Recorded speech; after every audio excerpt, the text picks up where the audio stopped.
Pertamanya saya mengucapkan terima kasih kerana kehadiran saudara-saudara di Pejabat Menteri Besar bersama-sama dengan ahli-ahli Majlis Mesyuarat Kerajaan Negeri pada petang ini. Khususnya untuk kita berhadapan dengan 100 hari Kerajaan Pakatan Rakyat Negeri Perak Darul Ridwan. Walaupun hari ini sebenarnya bukan hari yang 100 hari kalau dibandingkan dengan negeri Kedah ataupun negeri Pulau Pinang, sebab mereka telah pun awal mula daripada negeri Perak. 100 hari di negeri Perak ini sebenarnya akan berakhir pada awal bulan Julai. Kita mengambil tarikh angkat sumpah ahli-ahli Exco itu sebagai hari yang pertama. Walaupun saya sendiri sebagai Menteri Besar, saya angkat sumpah pada 17 hari bulan Mac, tapi masa itu tidak ada kerajaan lagi, the government was not there. Okay. Jadi untuk itu 29 hari bulan Mac merupakan tarikh seluruh ahli-ahli Exco mengangkat sumpah di Kuala Kangsar, dan tarikh itulah kita kira sebagai tarikh 100 hari sampailah ke 6 ataupun 7 hari bulan Julai. Jadi this is actually a run up to that 100 day. Jadi untuk itu kita nak beritahu, oleh kerana negeri-negeri Pakatan Rakyat yang lain telah pun sampai ke 100 hari, maka mereka telah menyatakan apakah pencapaian mereka. Jadi kami sebelum sampai ke 1 hari itu, kami buat pre-council lah, macam tu, nak beritahu supaya sidang akhbar yang serupa akan diadakan exactly on the 100th day. So that means you'll have some hope compared to today. Today is just a run up to that one. Jadi untuk itu kita nak menyatakan bahawa sebab kita telah mengadakan mesyuarat. Mesyuarat Exco ini tiap minggu. Maknanya mulai daripada kami angkat sumpah tu sampailah ke hari ini. Tomorrow, tiap-tiap hari Rabu kita ada mesyuarat Exco daripada pukul 10 sampailah pukul 6, 7 petang. Hari tiap minggu without fail. Nah, itu menunjukkan komitmen bahawa kami nak menyelesaikan masalah-masalah yang tertunggak. Sehingga kan kami terpaksa beritahu kepada penjawat-penjawat awam, khususnya PTG, Datuk PTG dan juga DO di peringkat distrik, supaya mereka menyelesaikan masalah-masalah yang tertunggak. Mana-mana yang ada red tape, birokrasi, kita pastikan dalam tempoh 2 bulan setengah ni, kita bermesyuarat tiap-tiap minggu kerana kita nak cepatkan proses kelulusan. Jadi alhamdulillah buat masa ni, sampai saya sendiri beritahu dalam mesyuarat, saya dengar orang komplain dulu kata MB consent, kelulusan MB ni lambat.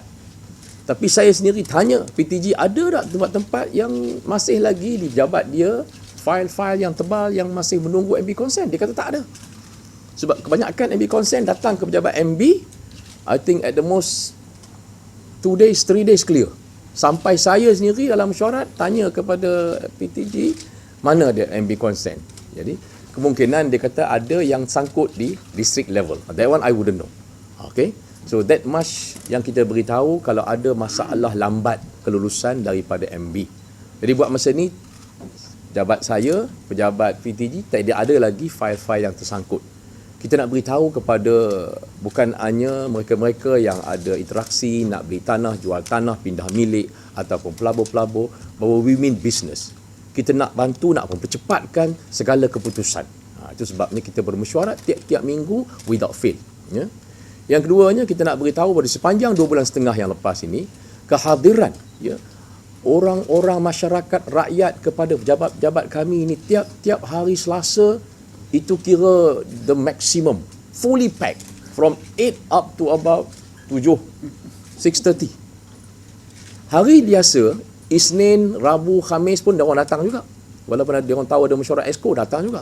Tapi nak to say today, Tuesday is the packed day. Yang rakyat datang ada 20-30 orang, that's minimum to say. Tapi itulah cara kami, Pakatan Rakyat ni, nak beritahu kepada rakyat bahawa kita ni mesra rakyat. Kita tidak akan halau rakyat tak ada buat appointment, tak boleh jumpa dengan Exco dah. Kita raikan juga sedaya. Sampai tu kan kadang-kadang pukul 7, pukul 8 baru balik. And that's why you see now for the first time Exco makan nasi bungkus. Sebab tak sempat nak keluar. We just have about 10 minute break, pukul 1, makan nasi bungkus, kauliau, mesyuarat balik. And then we start our meeting again. So we didn't have the lavish time to go to the hotel, spend 1.5 hours eating lavish food. Tak ada. Okay? So that's the second point that kita nak beritahu. Bahawa rakyat, kita mesra kerana apa? Kerana kita bagi time untuk dia. Dan kita tahu kebanyakan masalah yang rakyat beritahu kepada kami itu, there has been an element of discrimination. Many a time, bila rakyat jumpa pada kami, dia meluahkan rasa tak puas dia. Bila kami analyse balik surat menyurat 4 tahun yang lepas, always there's an element of discrimination. Ya, jadi saya nak beritahu Pakatan Rakyat yang ada ini, we do not tolerate any discrimination. Ya, based on race, based on creed, based on colour, based on religion, tidak ada.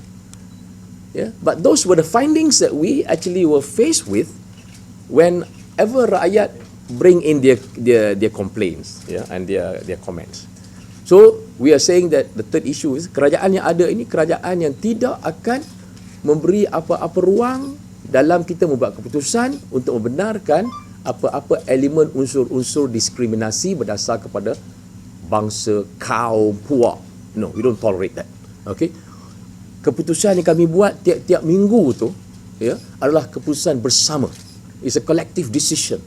Ya, yang tu yang jadi lambat tu. Kenapa? Kerana kami ambil pemikiran dan juga input daripada semua ahli-ahli Majlis Mesyuarat Kerajaan Negeri, termasuk ex officio juga.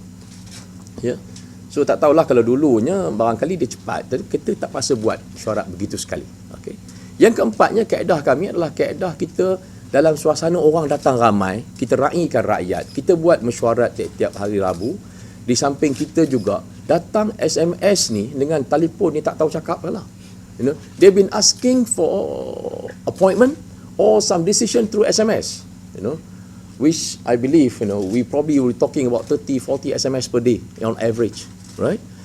Dalam suasana sedemikian, we also have to allocate our time for pelabur. You know, all of us kat sini.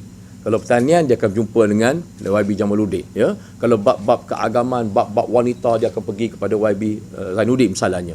YB Sevenerson will be thronged with people who are talking about modal, talking about human resource, talking about kesihatan. Now, I'm telling you, pelabur-pelabur ni datang dalam suasana sedemikian, sehingga kan kebanyakan mereka mahu bersama dengan kerajaan yang ada.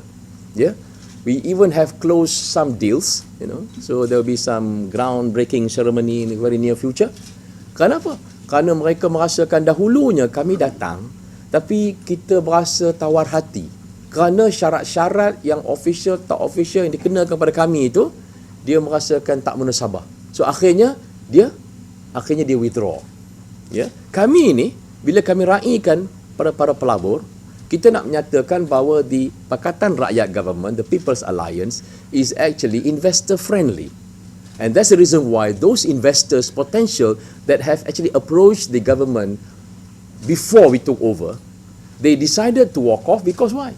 Because the condition set upon official and unofficial condition was too strict. Dia kena under counter, above counter, you bayangkanlah. So finally, dia tak jadi. Because dia kata, no, this is ridiculous. For us to make a decision to come and invest in this state, dia kata banyak sangat hanky-panky going on, tak mau. But we are very straightforward. Yeah, kita kata this is the conditions laid down by federal, this is the condition laid down by the state. Okay, we discuss the potential as well as we close deals with them. So alhamdulillah buat masa ni kami akan finalize towards the 100 day what is the actual investment amount that we have already strike, insyaAllah. Okay. The fifth thing that we wanted to mention to you is that the relationship between the state government and the federal government has been very, very good. Yeah?